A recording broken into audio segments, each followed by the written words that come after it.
പ്രിയമുള്ള എൻ്റെ വിദ്യാർത്ഥിനികളെ എല്ലാവരെയും ഞാൻ ഓൾ കേരള ഡിസ്റ്റൻസ് എഡ്യൂക്കേഷൻ എന്ന് പറയുന്ന നമ്മുടെ സ്ഥാപനത്തിൻ്റെ കീഴിലുള്ള ഓൺലൈൻ വീഡിയോ ക്ലാസ്സിലേക്ക് സ്വാഗതം ചെയ്യുകയാണ്.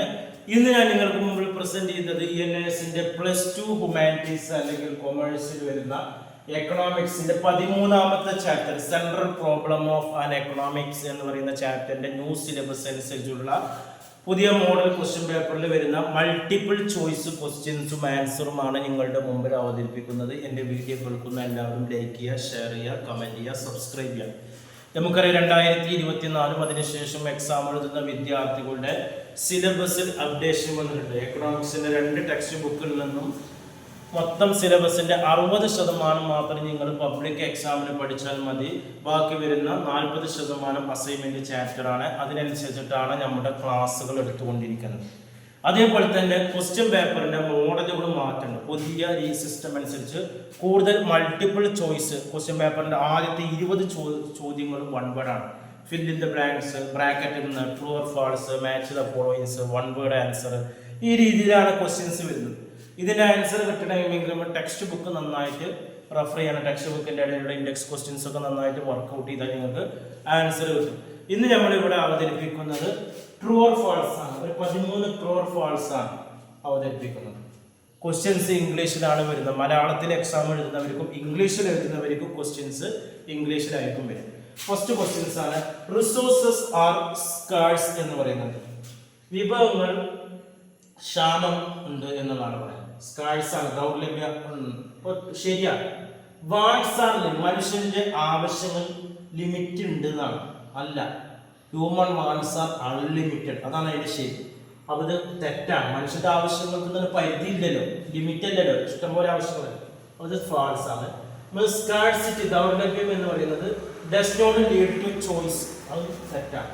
സ്കാഴ്സിറ്റി does not lead choice. Scarcity ഏതിനെ ലീഡ് ചെയ്യുന്നുണ്ട്? ചോയ്സിനെ തിരഞ്ഞെടുക്കുന്ന ഇതാണ്. 4ാമത്തെ റിസോഴ്സസ് ഹാവ് ആൾട്ടർനേറ്റീവ്. വിഭവങ്ങൾക്ക് ഒരുപാട് യൂസസ് ഉണ്ട്, അത് ശരിയാണ്. ഒരു വിഭവത്തിന് തന്നെ ഒരുപാട് യൂസസ് ഉണ്ടെന്നാണ് പറയുക. 5 every economic does not face the basic.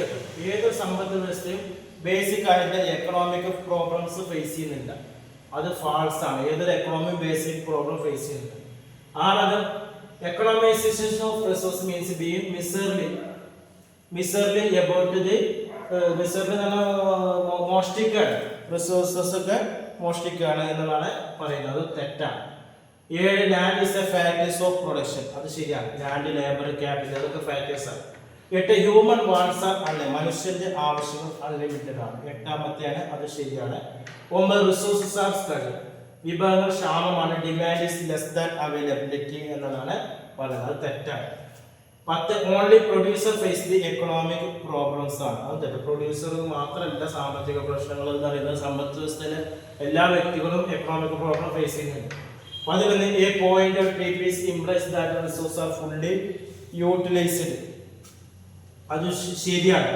PPCയുടെ point നൽകുന്ന റിസോഴ്സസ് ഒരു പോയിന്റ് അതിൽ നോട്ട് ചെയ്യുന്നുണ്ട്, അത് ഫുള്ള് റിസോഴ്സ് യൂട്ടിലൈസേഷൻ ചെയ്താണ്, അത് ശരിയാണ്. 12 A point inside the PPC, ഒരു പോയിന്റ് PPCക്ക് അകത്തുണ്ട്, implies the existence of under employment ആണ്, അത് ശരിയാണ്. 13 A PPC is done on the assumption that the resource of the economy is increase. PPC നമ്മൾ വരക്കുന്നത് അവിടെ സങ്കല്പം എന്ന് പറയുന്നത് വിഭവങ്ങൾ എന്താണ്, സമ്പദ് വ്യവസ്ഥയിൽ കൂടുമ്പോഴാണ്, അത് തെറ്റാണ്. PPC നമ്മൾ 2 വിഭവങ്ങൾ നമ്മൾ ഉപയോഗിക്കുമ്പോൾ ഒന്നിന്റെ അളവ് കുറയാൻ ഒന്നിന്റെ കൂടുക, അങ്ങനത്തെ ഒരു രീതിയിലാണ്. ഇത്രയാണ് ഇതിൽ വരുന്നത്. ഇതുമായി ബന്ധപ്പെട്ട എന്തെങ്കിലുമൊക്കെ സംശയം എനിക്ക് ചോദിക്കാം. തുടർന്നുള്ള വീഡിയോയിൽ നമ്മുടെ ENS SSLC+2 എല്ലാ വിഷയങ്ങളുടെ ക്ലാസ്സുകളും അവൈലബിൾ ആവും.